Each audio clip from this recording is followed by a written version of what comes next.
mga paps, welcome to my YouTube channel. This is Don Basyong. Kung bago ka pa lang sa aking YouTube channel, please like, share, and subscribe and hit the notification bell para sa mga bagong DIY videos na inyong aabangan. Dito sa video tutorial na to, tuturuan ko kayo paano gumamit ng pang timing, automotive tester at vacuum gauge. Pagtono ng inyong sasakyan na kailang gamit yung mga equipment na iyon. Okay, umpisa na po natin. Sa pagtono po ng inyong sasakyan, dapat ang sasakyan nyo ay nasa normal operating temperature po.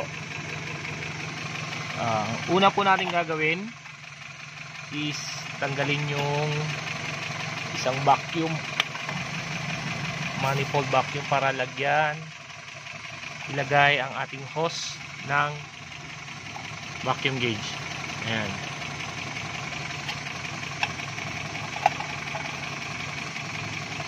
Ayan. So set aside lang muna, ganyan.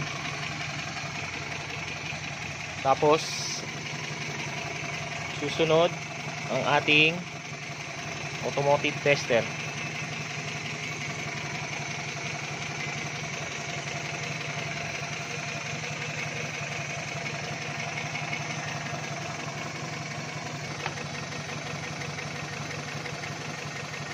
So yan, may reading siya.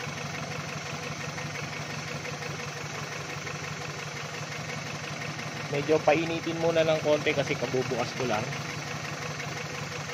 Tapos susunod ang ating timing light. Timing light black, red, tapos ito yung kinakabit sa high tension wire. Sa high tension wire number 1 dito.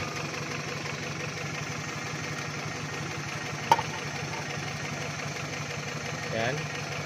Tapos itong dalawa sa positive, yung red, tapos yung isa yung black sa negative. Ayun, kanya umiilaw.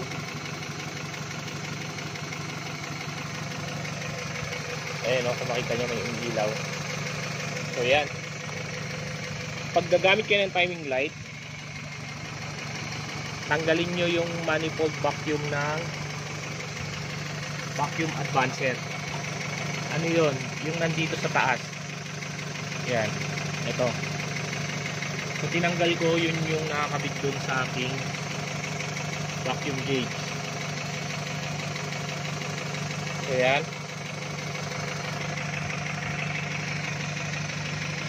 Tapos pupunta kayo dito sa pulley, crankshaft pulley. Tapos yun. So naka-advance ng isa.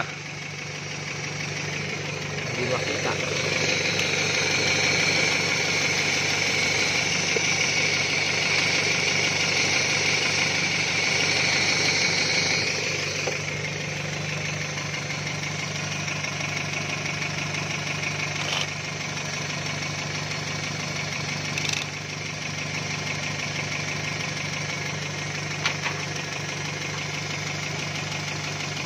So yan.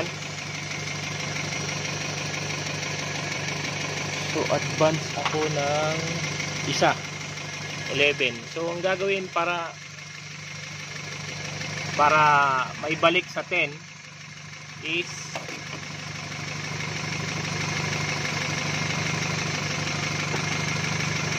kumuha kayo ng close range, tapos may dalawang wire dito, dalawang nut, screw. Ayan, paluwagan nyo lang.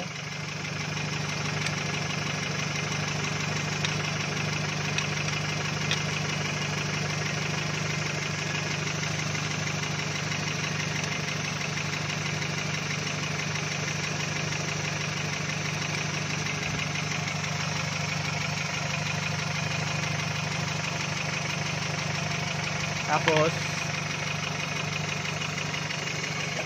check ko lang ulit ha, pipihitin nyo pababa itong distributor.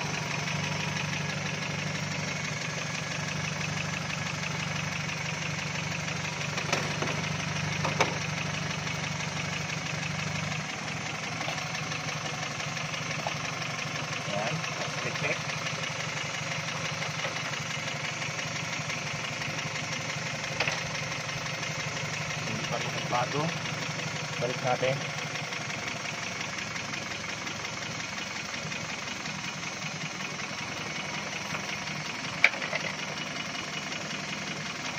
Kulang. Pag i-check nyo yun, oh, makikita nyo yung nuts doon. Kasi hindi makita dito sa video kasi medyo madilim. So yan guys, makikita nyo yung nuts na yan. Kapag tiniming yan, timing light, ginamitan yung timing light, tumatapat doon sa 10 without manifold vacuum. Without manifold vacuum. Ngayon, kapag nilagay nyo na yung manifold vacuum doon sa vacuum advancer, mag-a-advance siya rito. So magdadagdag siya ng 1, 2, 3. Yan. So imaginary na lang yung yung pagtingin nyo doon sa inyong number kasi 10 na yon, 10, 1, 2, 3, magdagdag lang kayo. So ganyan kapag tinignan nyo sa inyong timing light. Yan yung aking tinutukoy.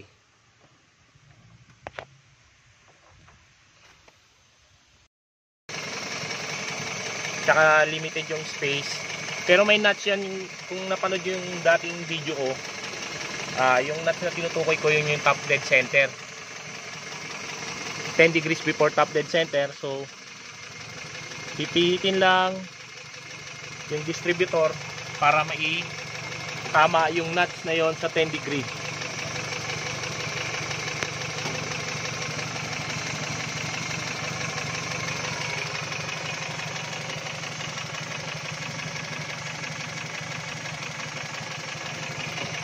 Ayan.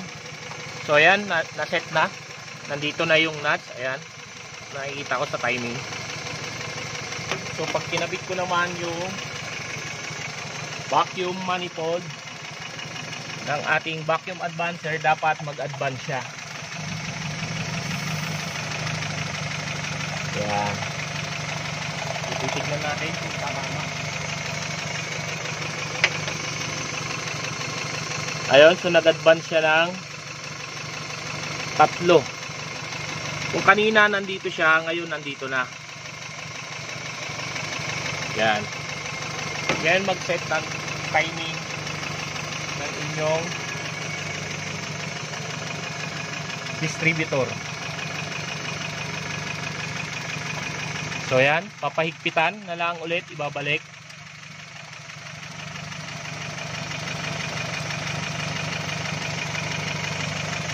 Yan, dalawa lang yan. 2 bolt.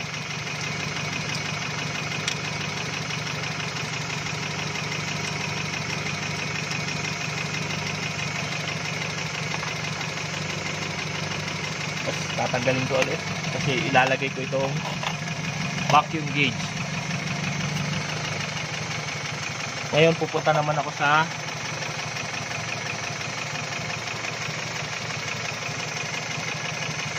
air and mixture screw.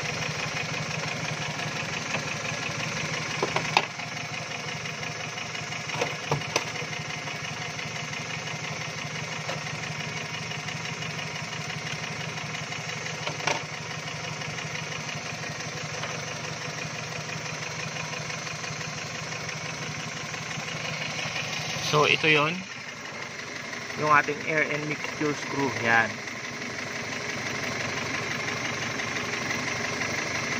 So pag pinihit, ayan, medyo makalog kasi may-vibrate pa.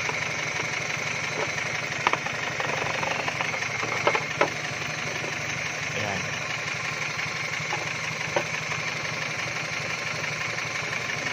So pipihitin natin, hahanapin natin yung pinakamataas na vacuum niya.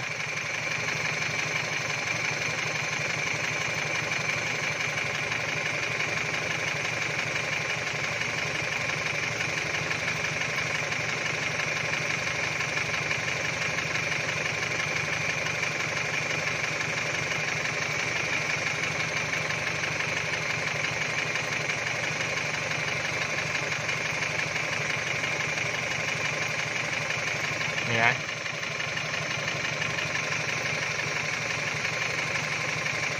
So ayan, 21.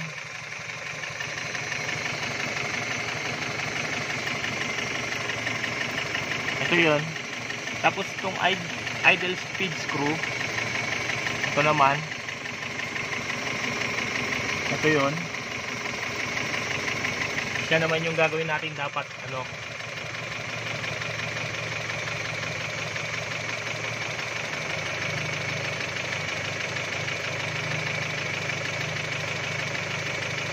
maging 80 dapat yung ano.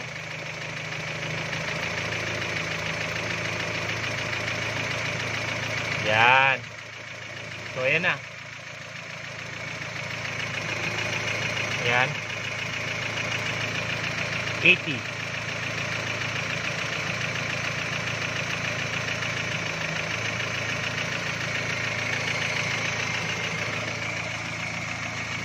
Kapag na-reach niya na yon 80, so okay na siya, set na siya. Tapos yung ating timing, yan. So hindi na manginig yung ating sasakyan kahit magpatong ka na ng isang ano dito, isang basong tubig. Yan.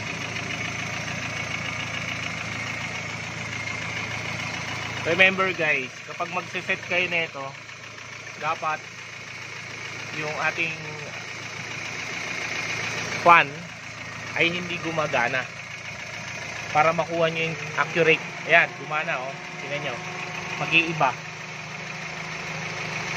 mag-iiba siya in a sense na hindi mo makuha yung tono ng inyong karburador. Yan, aantayin nyo lang na mamatay yan, tapos saka nyo itono ulit.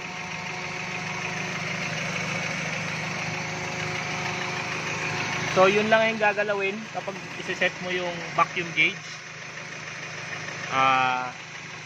Yung ating mixture screw, ito yun, ito nasa baba siya ng throttle plate. Yan, ayan. Tapos nagbabago siya, ayan, namatay na yung ano, fan. So yan. Tapos dito lang, kung gusto nyong pabawasan pa,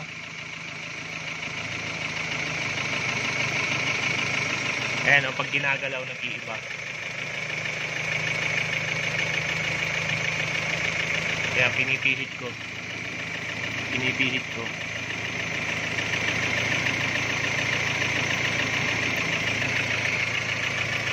So ayan. Okay, set na siya. Ganun lang gumamit ng ating ano, pangtono ng sasakyan. Remember yun lang tatandaan nyo, dapat hindi gumagana itong ating fan para makuha nyo yung tamang set ng ating idle. Tapos pag pagaganahin, pag magtotono kayo ng sasakyan nyo, dapat mainit yung sasakyan, nasa normal operating temperature.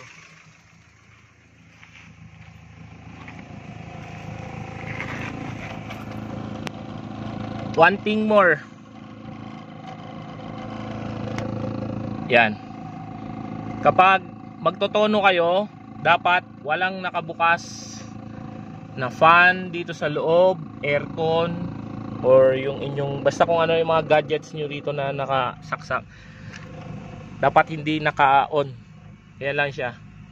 Ayan, nag-engage na naman yung ating ano, radiator fan. So yan, yung ating normal temperature. Siya pala, naka-digital ako. Yan, digital yan.